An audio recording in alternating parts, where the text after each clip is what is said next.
What's up, everybody? Welcome to the CanesInSight Daily Podcast, powered by Anijar and Levine Accident Attorneys. It's a Victory Monday. Another 50-burger, 50-15 win for Miami over USF. Feels pretty good. Putting the stats together for this game. See Miami at the top or near the top of every category nationally. A lot more fun than some of the other ones we've done in the past. So excited to break down the game. Saw a lot of you guys out there in Tampa. Appreciate everybody's support. My man Bruce Sykes said that it was going to be 4-touchdown win when I walked in. It was a little off. It was bigger than that, but certainly just an awesome performance, an awesome time meeting everybody. Really enjoyed my time in Tampa. We'll talk about the game. First, want to talk about some folks that are always there, always blowing people out, always reliable. Anijar and Levine Accident Attorneys. If you or someone you care about has been injured in an accident, you could be entitled to significant compensation. Dial 1-800-747-FREE, 1-800-747-3733. Take back control of your life with Anijar and Levine. All right, Pete, hop in. Good afternoon. Good afternoon, man. It's nice to be back in Miami. All I gotta say, Tampa, I'm thoroughly impressed with the city of Tampa. We were downtown by the University of Tampa, a very nice place to go to school from what I could see. Took a walk by the river, dolphin jumping, you had girls tanning, doing yoga. The whole area was just nice. Really enjoyed everything about the city of Tampa. Yeah, you were buzzing about Tampa all weekend, man. I mean, it was like you were really surprised about it. I told you it was a nice place beforehand. The Cuban food, we still have Miami, Islas Canarias, as you said the other day, morning of the game, you did your video. But yeah, man, not a bad place whatsoever. I'll take it over Orlando. Yeah, hands down. The bay, the river. We were driving by just the street. You had roseate spoonbills, beautiful bird on the side of the road, just like in a ditch. There's a lot of wildlife out there. Weather was great. Just really enjoyed meeting everybody. I mean, it seemed like everywhere we went, ran into CanesInSight fans. So everybody who said what's up, appreciate all you guys. It was a fun weekend and a great game to watch, which we'll break down, man. It was a big atmosphere. If you guys weren't, obviously, if you weren't there, that stadium was big. It wasn't necessarily loud because the way the roof was, and it's a big NFL stadium. The noise kind of goes up. I noticed that during WrestleMania when I took my kids and other events I've had there for wrestling. The wrestlers always complain that the noise goes up and you can't hear it as much inside, even if it's a packed house. So, it wasn't the loudest thing, but it was very packed and it felt like a big game feel. Yeah, Canes fans showed out for sure. And I mean, just as we start to get into this game itself a little bit, it was obviously the first half, a lot of stuff to clean up there, but I'm going to think that Mario Cristobal wasn't too upset that Miami had to take a punch in that one and respond the way that they did, because they hadn't really been tested anywhere near that in the first 3 games of the season, even against Florida. Yeah, it was a punch. A lot of weird stuff. That outside kick could have been hairy if they got that one, but you had the Philly special or whatever you call that play where they threw it back to the quarterback. You had the fluky play with Jacoby George where USF didn't do anything. It was just a ball that he looked upfield. He was thinking 6 and the ball flew up in the air and then went right to him. So it was a fluky game. Miami overcame that. The steady presence of Cam Ward, I think, really calmed them down whenever things got a little scary. But at the same time, Miami has not played a great defense yet. USF, UF, both defenses kind of ranked in the hundreds last year in most categories that are important. Of course, Ball State, not very good, and FAMU, a FCS program. So I don't know if you faced true adversity as far as the opponent on defense, at least, but you did get a feel for a big game environment where the crowd was into it and you had a little bit of doubt you were behind. And this offense continues to steamroll everybody and put up numbers that go with anybody in the country. Yeah, and then I thought it was, probably the biggest turning point of the game for me was when Miami gets the ball before halftime and that Sam Brown touchdown, I think, really took the wind out of the sails there for USF. Obviously, coming off of that big screen play before that, there was some momentum. And if they have that going into halftime, and then, of course, they end up missing the field goal there right before the half, that I think everyone kind of took a little bit of a sigh of relief after that and said, okay, make some adjustments at halftime, and you should be able to take control of this game the way that we expected them to. But that was a real drive in terms of, there's only 2 plays, so there wasn't a long drive there, but they needed to get points out of it, and it was a great response in my opinion. Yeah, I think going into like halftime, even though the score wasn't lopsided, most of us felt like it was going in the right direction. And certainly saw that personnel differences were huge. I thought USF well coached, quarterback tough and good at what he does as far as running. You had the slot receiver who was making all kinds of plays. A lot of picks that weren't called, offensive pass interferences that weren't called, that got him open. Kudos to him. But I thought you lacked explosiveness on the outside for USF. So that offense is very um, unique and puts a lot of pressure on the defense, I thought their lack of a vertical threat limited their ability to go blow for blow with Miami. And Miami was able to do what they did. I thought it was very telling, just the fact that Miami was able to protect Cam Ward so consistently and hold up better in the trenches in Alabama. Pete, I know you have that sound. Yeah. But let's just jump right into that. The sound where USF's coach Golish said that he played Alabama, played Miami, and they thought that they held up longer against Alabama's front than against Miami's offensive line.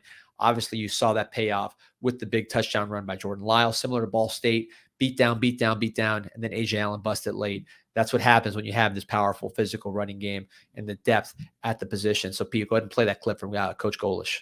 I think both those teams are obviously really good football teams. Both have high-end quarterbacks. Both teams are loaded with a bunch of really good players. I think tonight for us, I felt like 2 weeks ago against Bama, I felt like up front we held up better up until in the Alabama game, up until the last 5-6 minutes, 40 seconds, I guess it was. Here, I felt like we wore down. We wore down a little bit sooner. I don't know. It's hard to compare without probably sitting down and watching that film. Getting ready for Miami, you knew offensively it was going to be a challenge with that front. That front's really special, really talented, really deep. Defensively, the O-line is really talented, really deep, and they got some guys back this week. The way they protect, the way that they allow the quarterback to kind of sit there. I mean, and I don't mean to keep talking about the quarterback, but that's a guy that's played. That was his 48th start. That's a guy that's kind of seen it all, done it all, and we knew we would have to affect him to have success defensively. And the thing that was impressive to me was, look, we understood Byron Brown was not going to want to really sit in the pocket and really sling the ball downfield all too much. But the way they were able to contain him and not let him get outside of the pocket, 14 rushes for 27 yards, it just didn't seem like he was able to ever really get in a rhythm with his feet, which would have been a big factor in this game and help them move the chains more often than they did. But look, it's easy sometimes when you play a quarterback like that to just say, let's get after him. Let's send some extra heat. But it was a very disciplined effort up front to not let him look. All you need to do is break one of those tackles and get outside. He didn't seem like he did that all night. Right. So to me, that was the biggest part of that defensive effort, without a doubt. And look, I'm sure you've seen the clip, and a lot of you guys out there have seen the clip of some of the guys that look like giving Daryl Porter a tough time because our buddy number 38 had some nice moments in that game and was getting open a ton. That's tough to defend. At the end of the day, he kept everything in front of him. The guys on the outside, like you said, did a really good job. You and I were there, and we were very impressed with OJ Frederick, number 1 from USF. There was a point in the game where it seemed like he thought he could body him and be physical with him, and he was getting himself all jacked up before the play. And by the way, OJ keeping his cool and standing his ground, but at the same time not letting that get in the way of his play. And number 1 was still going at it. He was you saw Mario Cristobal tell the refs something about it, because OJ was very mature about it. But at the end of the day, locking up his side of the field, as we've seen. Man, we've talked about his ball skills so much, D. I want to see them on display one of these days, but yeah, we'll have to wait another week, I guess. Yeah, no, he was excellent. You were all over that live because you just watched the battle. It wasn't always on camera. They were going back and forth, and I think one was the aggressor, and ultimately one didn't produce at all. Out of the outside receivers, weren't very good for USF, but also were completely shut down. Deani Hill did a great job. OJ Frederic, Jadis Richard had probably his best game. Daryl Porter at 38, there was a lot of action to get him open. They called one pick play. I thought more pick plays could have been called than the ones that were called, but credit to USF for executing. That quarterback, seeing in person, Brown, he's huge. I mean, he really is an enormous quarterback, just size-wise, his legs. He's very powerful. So watching Mao and Noah take him down consistently made me think, man, I'm glad we don't have these Manny-era linebackers that were so small to try to tackle this giant, because Mao and Noah and him are the same size. So that was something that just jumped to me as, hey, this would have looked a lot different if we hadn't improved the size and physicality at the linebacker position. You had a huge interception from Mish Palpi. You mentioned he's been better than maybe we thought he would be. Not that we didn't expect him to be good, but I think he's better than we expected. Certainly a ball hawk. And then Miles Muyang, a guy who's really worked his way up from walk on to a member of this 2 deep at the in the secondary at the cornerback position, a truly legitimate player who had a pick in this game. You saw the team go absolutely nuts for him. They know how hard he's worked. He's a guy who's had real moments in practice against our first team and against our good second team guys. So he's the real deal as far as an incredible walk-on and a guy who could play at many, many universities across the country. And even though he's in a reserve role here in Miami, he's certainly not somebody that just comes in, against the FCS team. He's a real player, and you saw that when he made a diving interception here, and he's going to be a part of this team's success going forward. So excited to see his opportunity, him taking advantage of that. And you saw how respected he is in the locker room. I mean, look, everyone's so excited about seeing a lot of these young guys get reps. And, we'll talk about the Jordan Lyle run a little bit later and all that, but it's so important for these backups in terms of keeping them engaged in the season, right? You see Robbie Washington get his first taste of action, was playing nickel the other day late in the game. So you never know when you're going to need these guys. Obviously, that's been a huge point of emphasis. Coach Cristobal has said how much he's, thought these guys have stepped up and played their roles when they're called upon. But it's a long season, obviously. So great start to the year. But how many times have we seen over the last 10, 15 years, the starters check out mentally, but some of these guys that maybe aren't playing as much as they would have hoped for, right? I mean, look, I have to see the snap counts, but Marley Cook, for example, I don't know how much he played the other day, but he was one of the guys celebrating hardest, on the sideline after the game with the fans, right? So keeping those guys engaged throughout the season, continuing to keep that competition level up throughout these weeks of practice, and obviously on Saturdays during the game. Look, the best players are going to play, but at the end of the day, the depth is finally looking like it needs to be, like it's where it needs to be. So. Yeah, Marley Cook, I'm sure, got chewed out. There was a play where he did not get off the field fast enough. He was kind of jogging, and it cost Miami a drive that ultimately, I believe, resulted in points for USF. So that was a tough moment. And I think learning experience for him, he's not, he's an older guy. He knows better. I think he just out of rhythm, hasn't played a ton, not, temporarily forgot about the crazy pace that these guys play at. So I'm sure he got chewed out for that. He'll be better for it. He's going to play a key role going forward for this team. But yeah, you mentioned it. A guy like Jordan Lyle, we saw last week, AJ Allen, he got his opportunity. He took advantage of it, played with his hair on fire. Jordan Lyle comes in. AJ Allen comes out for a second. I think he might have had a problem with his shoe or something. Jordan Lyle comes in, ends up running for the longest touchdown in UM history. So, that was just an awesome moment.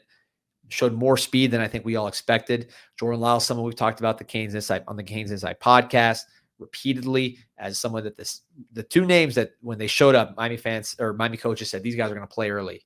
Jordan Lyle, OJ Frederic, both guys from St. Thomas. You guys heard it here first on the podcast, and they're living up to the hype, man. Both those guys playing a key role. P, I want to just go over some stats real quick, just to kind of give the lay of the land. So Miami had 404 yards passing, 303, which is more than I would have expected for USF. A lot of dink and dunk, but they were effective at it. 12 yards per pass, just about 11.9 for Miami, 7.0 for USF. So they were much more of a short yardage situation. Rushing wise, Miami had 188 yards. Of course, the 91-yard rush by Jordan Lyle helped that quite a bit. 62 on 1.9 yards per carry for USF. That's probably the difference in this game. Miami's ability to stop that running game for USF. Penalties, I think, is where you're going to want to see Miami want to clean up. 11 penalties, 413 yards. I know Coach Cristobal in the post-game presser, talked about how at halftime he basically told these guys to tighten up, use much more colorful language than I said, but 11 penalties for 113 yards. Unacceptable. Pete, I don't know if you got the clip. Yeah, I pulled up the quote right here. Luke Chaney from 247 tweeted it out. But yes, that's the that was probably the biggest downside to this game. I got pretty scared when I saw Tyler Barron and Barrow go down there for a little bit. But yeah, other than that, I think that's what we have to clean up. And look, I don't know if it's this week that gets tested a little bit against Virginia Tech, but eventually you're going to run into someone and you may not have your best stuff, and you cannot have that. So it needs to be cleaned up. But luckily, I think if there's someone to kind of put that back into effect, it's Mario.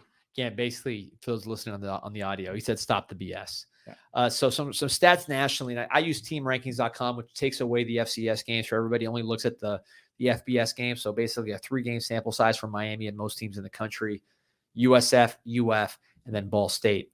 So here are the numbers.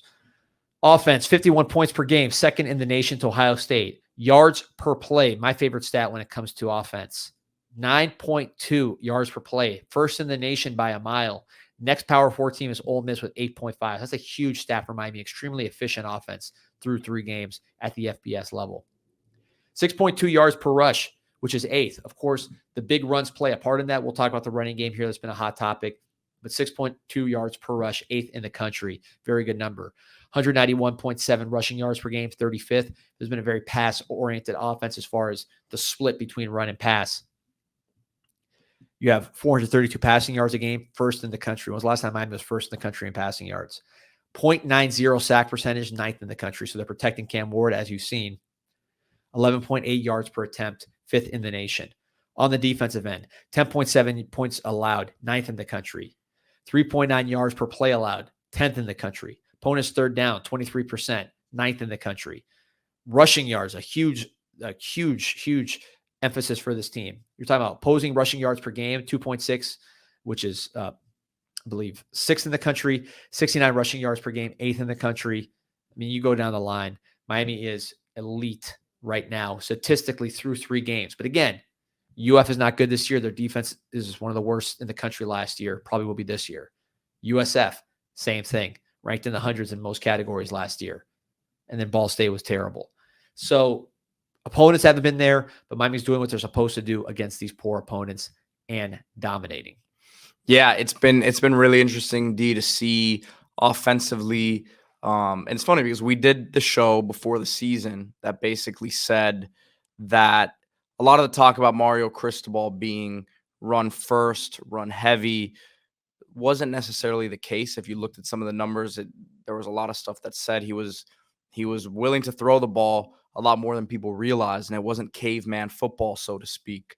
And we've seen that. A lot of that, of course, is Cam Ward being so comfortable and putting so much pressure on these defenses. But we've seen a lot of stacked boxes because that threat to run is there. I would imagine that starts to switch up a little bit as we get into the meat of the schedule here in the ACC. Yeah, and I think,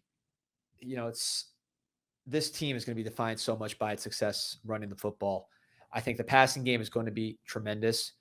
The running game is going to make or break. And I think one thing we noticed, Pete, sitting there in the stands is they really played a ton of 8 in the box, cornerbacks nose to nose with the receivers, really daring Miami to throw. Of course, Miami was able to throw, and that's why they won the game. Number 1 passing team in the nation.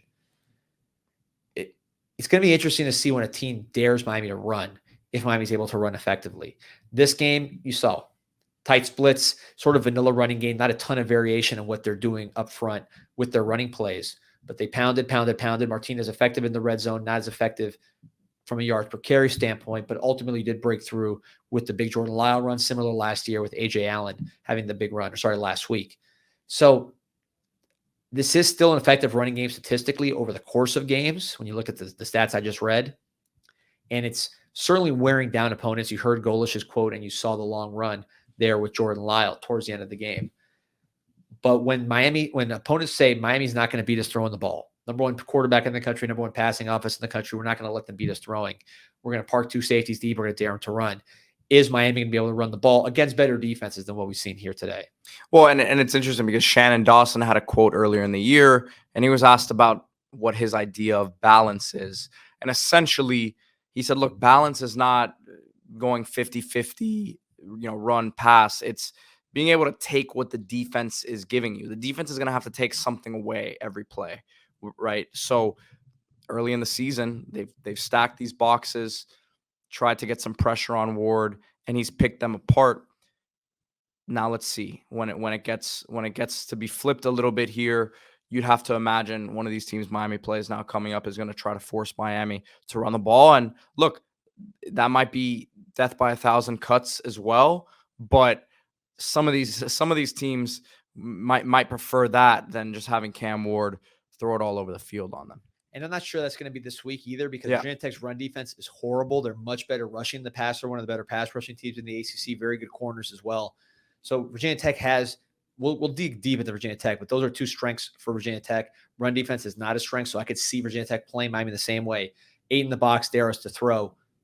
Let's see over the course of the season, though, when you're playing teams with better fronts, if they have more faith in that front to hold up physically. And that's going to test Miami's running game. We'll know exactly what Miami's running game is. But for now, I think the complaints about the running game, the concerns are somewhat overstated, because teams are still committed to taking it away, even though you have the number one passing game in the country.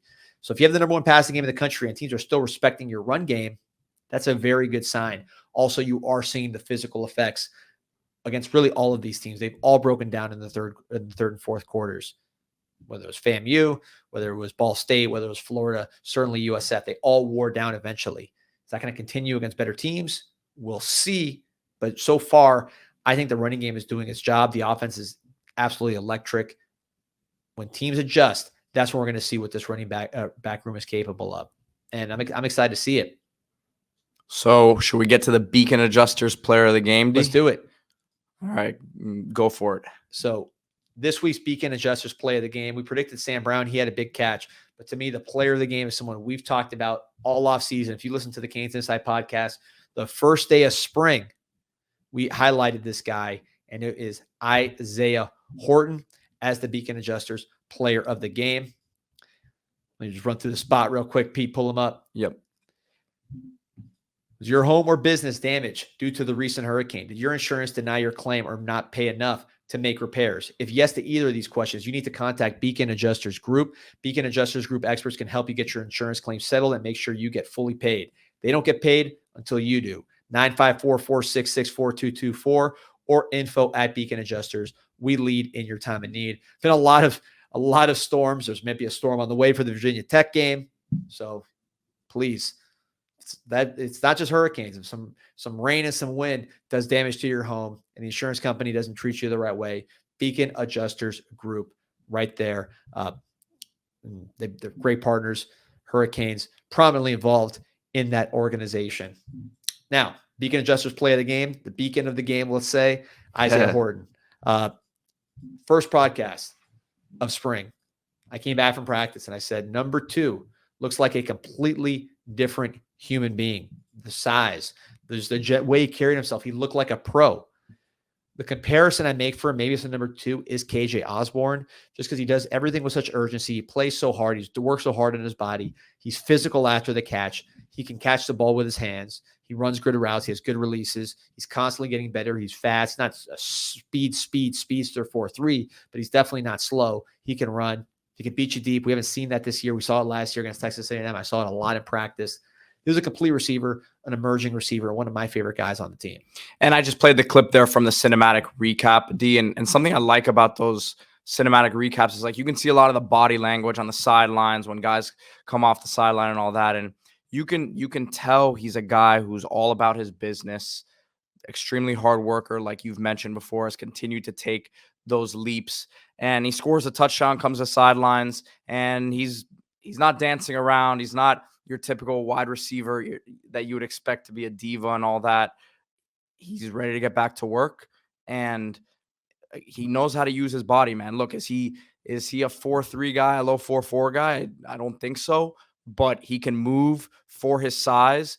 With how tight those USF corners were playing, He broke multiple tackles and was able to get upfield and continue moving the chains there. But you look at this receiver group, D, and everyone can bring something different to the table. It's something that we've lacked at Miami for a good amount of time now, is having that variety at the position. And he's such a valuable piece to that room, without a doubt. Yeah, and one thing that caught my attention, look, Jacoby George has been dealing with injury. We saw the drop. He had a great game last week. He'll be there. Sam Brown, huge explosive play this week. Someone who dealt with mono during camp.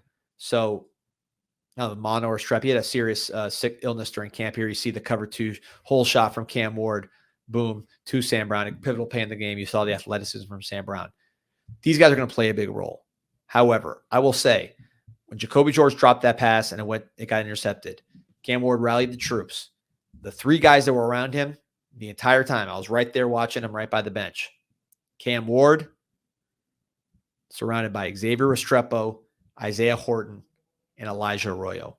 3 guys who had awesome off seasons, 3 guys who've really worked on their bodies, 3 guys that are physical, 3 guys that are reliable, 3 guys that are made of the right stuff. And I think that was telling to me that when Cam Ward really needed it, those were the 3 guys around him. And on that next drive, boom, Horton, just continue to work him. Of course, Arroyo had a good day. Restrepo had a good day as always. Those 3 to me are the reliable guys in this receiving core that I know what I'm going to get from them. I know what I'm going to get after the ball is caught. I know the ball is going to be caught. I know what they're going to do after it. These are just extremely hard workers, physical players with great athletic ability and just great football playing ability, just solid all-around football players.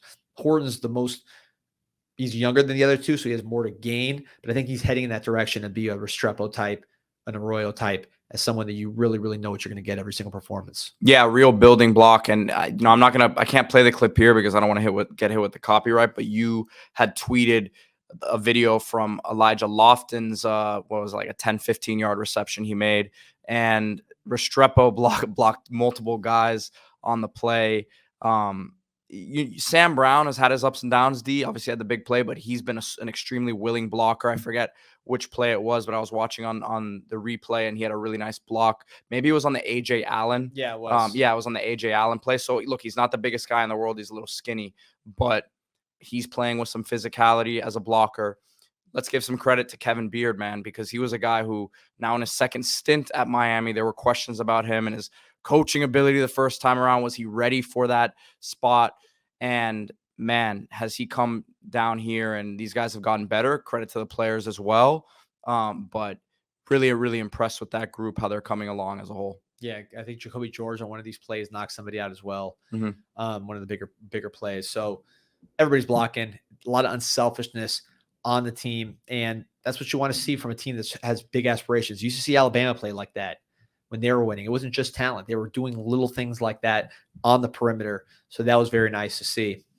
I saw a lot of people talking to me about Cuban sandwiches. I put out a little video about who has better Cuban sandwiches, Cuban food in general, Tampa or Miami.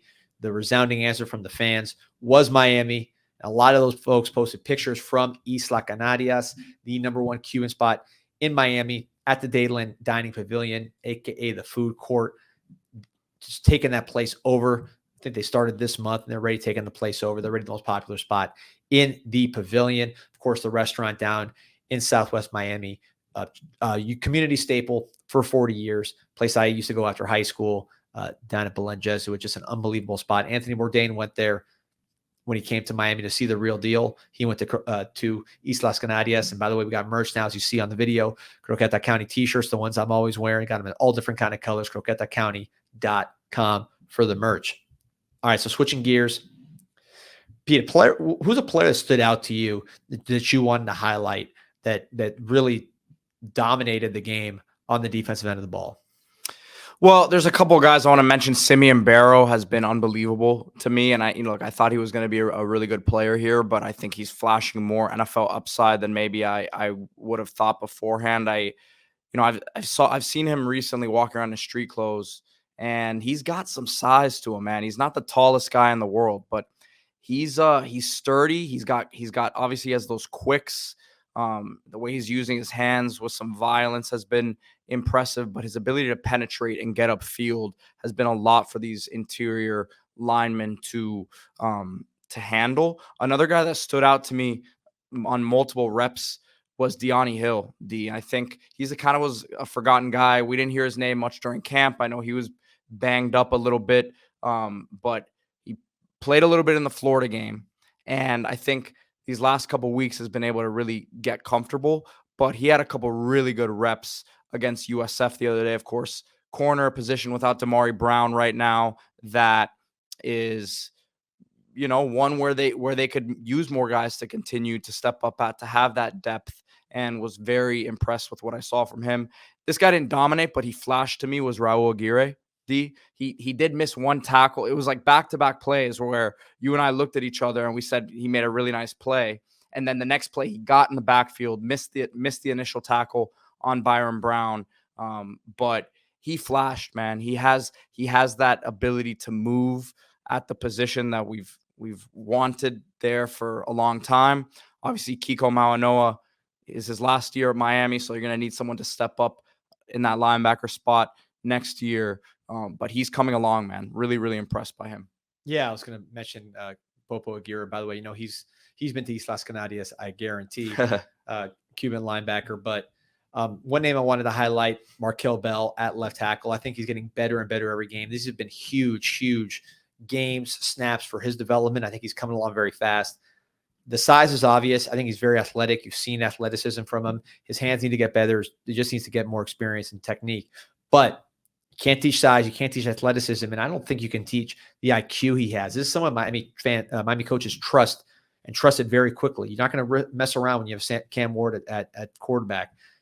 Sure, you want to get Markel Bell up to speed, but if he's not mentally able to pick up what he needs to pick up, you're putting your quarterback at risk, your whole team. So the fact they put him out there showed a lot of trust, and he's responded. He's been very assignment sound. He's been very athletic. The size is obvious. I like his down blocks. The hands will improve with time. I think that's really the area where he can, but his length makes up for so much, especially when you combine it with being athletic and being in the right place. So very impressed with Markel Bell. I think he's made a case that he's the next man up no matter who gets hurt. So, Rivers gets hurt, obviously he steps in. Now Noah gets hurt, he steps in. You saw Samson Okunlola get some snaps as well. Had a tough first series. I thought settled down later, but to me, Markel Bell is clearly the next man up. And you move Rivers around, you move whoever you need to move around, but he to me is the guy that's the sixth best offensive lineman right now. 100%. I mean, I don't want to say I told you so, but when Mario spoke the way he did about him, right, and he said he's going to be an instant impact guy, and I remember I made the post on the board, on the CanesInSight.com message board, 7 million posts and counting, sign up for free. People were like, well, it sounds great, but how the heck is he going to get on the field this year with all the guys in front of him? Offensive linemen, if they can play, will find their way on the field one way or another. And like you said, yes, he's probably number 6 right now, but we've already seen a couple injuries happen at that position. Obviously, Inez Cooper, great to see him back out there. Ryan Rodriguez, it'll be another guy to add to the mix that I know that was coming along big time and showing big time progress and showing that he could be a guy that could be the future center here down the line after Zach Carpenter graduates this year, or I don't know if he's graduated, but you know what I'm saying, once he's on to the next level. But agreed, 100%. And the room for growth still with Bell is pretty scary. So he's already been super solid, but he could end up becoming, I'm not saying it's going to be this year, but you give that guy a whole nother off season, and I think he could emerge as one of the best in the country by next season. Yeah, another offensive player I want to talk about, and this kind of dovetails with the Miami Hurricane team store post of the day. Pete, why don't you go ahead and pull up the link here in the rundown. So one thing we're doing is we want to highlight a post from the MiamiHurricanes.com, or sorry, the CanesInsight.com message board.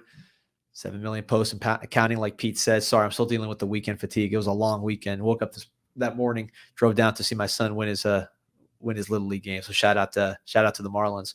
But we're highlighting a post every single day. And this week today, we are highlighting a post called number 28. Obviously talking about number 28 on the offense, A.J. Allen, my guy C.D. Wright, and he's talking about A.J. Allen needing more carries. He's not saying he needs more carries, but he's going through all the things that he does well, just to read some of the things. Loves the way he toasts the rock, runs with power, makes people miss, catches and blocks. For a 4-string running back, he balls the F out. Can't argue with that. And look, I think with AJ Allen, Pete, I want to get your thoughts on him. 2 weeks in a row, he's run really well. If he can show reliability, pass protection with your $2 million quarterback, your investment there being protected, I think he is going to be a guy that plays a key role. If Clemson is your ACC championship contender, along with Miami, AJ Allen ran very hard and very effectively against them in a victory with Emory Williams at quarterback last year. So he can play against the best team, best defense in the ACC besides your own. So with that, and the way he's running with intensity, he caught a ball, he's finishing his runs, he has speed as he showed on his touchdown against Ball State. He's someone you want with the ball. Of course, carries are tough to come by with all the guys in the mix, but I think he's shown enough 2 weeks in a row now that he's going to keep getting looks. Pass blocking is going to keep him on the field, though. Yeah, I mean, look, he's another guy you could throw in the mix when we were talking about earlier, keeping everyone engaged, D, right? Because having a couple nice moments the last couple of weeks has to keep his confidence high and let him believe that he's really got a chance to be an impact guy for this team. But I agree with that post 100%. You know, I've been saying in our group chats that he's someone that I'm a big fan of. Excuse me, you can hear I'm still feeling the effects with my voice. I was very excited when Miami was establishing dominance there in the second half. Yeah, caused a big stir in our section. Well, listen, I stirred the pot had been stirred prior. I was finishing the job. Anyways, he can make people miss. The blocking doesn't have to be perfect in front of him for him to make something happen, right? And the value of that at the running back spot is something that I think is extremely, I don't want to say underrated, but we always talk about speed and power. How fast is a guy? How big is a guy? Can he run someone over? But at the end of the day, if you get in the hole one-on-one with someone and you can make them miss, right? Because AJ Allen, again, does he have game-breaking speed? I don't think he does, but he's very elusive. And you talk about change of pace. He has a very different running style than the other guys in this backfield. Yeah, I would say he's probably the most elusive of the bunch. Maybe Jordan Lyle has a chance. Chris Wheatley-Humphrey in a much smaller package as a guy who's redshirting now. But I would say certainly more elusive than Martinez and Fletcher. And he has toughness and power too. He's not as big as those guys, but he's not just a small running back. He can run you over, and he showed some nice finishing ability here in this game. So excited to see AJ Allen. Of course, that's the Miami Hurricane Team Store post of the day. And let's talk to Miami Hurricane Team Store for a second, Pete. At MiamiHTS.com, the store right next to the Thesis Hotel, facing the University of Miami. You see the LeFevre collection, all that new stuff, a lot of new gear. You see JoJo Trader, Mary Joseph here modeling. JoJo Trader playing a lot of snaps. I saw him with the first team quite a bit. Didn't get any balls thrown his way, but you saw him getting worked into the offense. Here he is modeling. Again, look at all this. Ooh, look at this. This is an interesting one. It looks like the Canes baseball jersey, man. It's a hoodie. Yeah, there you go. I mean, that's what happens when you deal with the Miami Hurricane Team Store. This is official stuff. Harry Rothwell, you remember from all Canes, it's his store. So a classic, legendary Cane directly working with the team and the athletic department to get this exclusive gear. That Canes baseball hoodie is awesome. There's a football I'm going to buy a throw with my kids at the tailgate. Hope to see you guys there on Friday. And then, of course, the slides, man. I saw these out in full force the other day. So, listen, these things are hot. Go get them when you can. Yeah, our guy Jose Lasso rocking the slides. I know he's listening at 4 a.m. at the hospital. But he was rocking these. Games on Friday, Virginia Tech. We're going to try to pack that thing. You see the push from coaches and players to pack the rock. I really implore you guys to do so. And you're going to want to gear up. So Miami Hurricane Team Store, MiamiHTS.com. They'll get you right. But, man, big win. Nice to be saying stats and not having to scroll very far to find the Canes. I know in the past I had a Control F just to find us down the line. Not happening this time. They're right at the top of the good category. So, man, really excited to watch the game on Friday. We're going to have a full breakdown well in advance. We'll be talking about what the Miami Hurricanes need to do to bring home a win. But this start through 4 games, can't ask for anything more. Go Canes. Remember to like this video and subscribe to the channel. We will be here throughout the week. Probably bring you guys our preview episode a little earlier in the week since we have the Friday game, right, D? So, of course, Wednesday with Mike Ryan, as always, in studio. and we'll be back tomorrow morning. So again, remember to like this video and subscribe to the channel. Go Canes. Go Canes.